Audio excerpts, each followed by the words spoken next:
Hi, it's Dr. Joe back again to talk about your writing. I want to make sure that I give a disclaimer, and this is something that I'm probably going to put at the beginning of every video. If any of the things that I suggest disagree with anything that your instructor tells you to do, go with what your instructor says. Always. Absolutely. You might have professors who have a problem with you even looking at YouTube, Wikipedia, or any other open source sites, even to get ideas. And especially if they have a specific way that they want you to conduct research, do that instead. So YouTube is great. I love YouTube. You probably love YouTube, but you can use it for more than just watching Rick and Morty theory videos. We're not all the same kind of learner, which means that we don't all process information the same kind of ways. And even if we did, we probably wouldn't be processing all of our information the same way all the time. So Wikipedia is nice if you feel like reading. YouTube can be another really great resource if you don't feel like reading, or if you're a different kind of learner. So let's say that I wanted to find out information about sumo wrestling. This looks like it's like sumo matches, right? But then if we scroll down here, we've got learn while you're at home. So Sumo Wrestling 101, that might be good, right? And there might be some good stuff here, but one of the things we got to watch out for is search terms, right? You want to be specific, but you don't want to be too specific. And this can kind of be an art at times, but it's an amazingly useful art if you master what works and what doesn't. For some tips on how to figure out more effective search terms, you can actually go to this link, which is another YouTube video. Let's try history of sumo, and we'll make sure we put that in quotes. It's pretty good. Okay, so we've got quick history of sumo wrestling in Japan, Grand Sumo, the beauty of tradition. I'm not sure that that one is necessarily objective, but it could still offer a lot of really good information, right? Another thing to watch out for as you're searching through, click on your filter and look at duration. The thing is that if you set it for long, stuff that's like 20 minutes or more, then that means that you're more likely to get stuff that's actually informational, right? Especially if you combine that with the right search terms. Every time that you run a new search, you have to make sure that those filters are in place. So if you are using that time filter, you have to make sure that you click it again. Now, all that said, one thing to watch out for is the fact that, like Wikipedia, YouTube is open source, so anybody can post anything. I don't need to really go into it too much, but you got to watch out for stuff like this, right? We've got this guy that I don't know what that's about. So let's try the rules of sumo wrestling explained. It explains the rules of sumo wrestling. What would I be looking for if I was writing a paper about sumo wrestling and I wanted to try to get some information that might point me in the right directions for sources that I could actually use? You're going to look for important names, organizations, any other resources that get mentioned, about unions, or if you're looking at something about teaching that might be talking about unions. I don't know, maybe sumo wrestlers have unions. Always look for unions. And then once you have that list of leads, then you can run Google or Wikipedia or Google Scholar searches to find out more information. And we're going to get to that last one, Google Scholar, a little bit later. Other tips for while you're actually viewing the video. See if turning on captions will help. You may be able to take the info in better if you're seeing what you're also hearing. If you can kind of take it in at the same time, that works well for some people. Another thing is, if we take a look over here, so here's the captions, right? And then another thing that we can look at is the speed. So this is interesting. In English, we speak at about 125 words a minute, but we can understand at up to about 400 words a minute. Now, the upside of this can be that if you have problems paying attention, turning up the pace on a YouTube video might really help. It certainly does for me. And of course, it helps you cut through information that much faster. Now, if you do play with the speed settings, so here it is, playback speed, normal, and you can go up to double. And it really depends on what the video is, who's speaking, and really just, don't necessarily think that you're always going to listen at double speed. Sometimes you might listen at one speed, sometimes you might listen at another, right? Or I guess view in this case. And of course, make sure you're taking notes on all this, right? Like I said, you want to make sure you get down organizations, individuals, unions, stuff like that. You want to make sure you get that information down so that you can follow it up by maybe looking some people up in other places. So then at the end, if this is all worked out, I've got information to go on, and I don't have any reason at all to mention YouTube in my essay.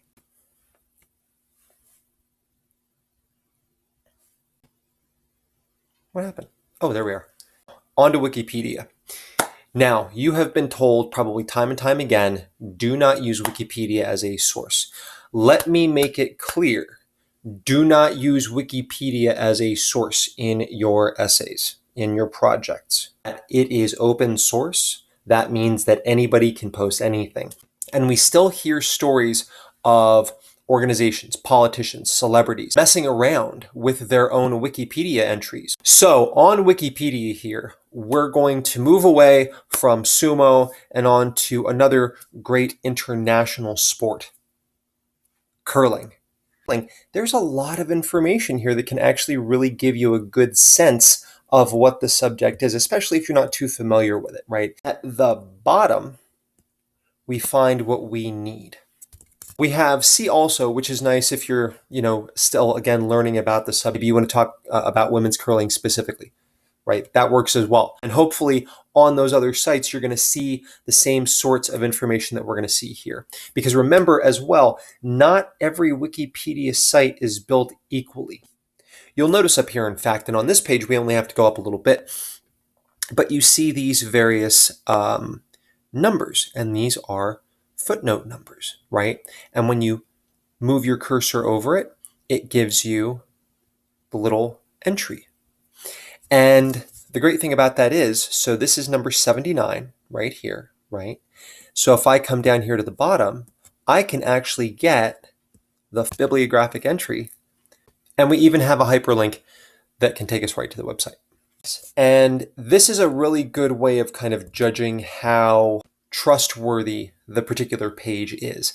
The more of these it has, then chances are better that you can trust this will at least get you where you need to go. We also have further reading. Now, the definition of further reading can be kind of vague, right? These are books or articles that the author either didn't use in the wiki article, or they might be particularly central to the wiki article. But then we get the really good bit. We have external links. And for this one specifically, we can actually see the sorts of things that I was telling you to watch out for as you were reviewing YouTube videos.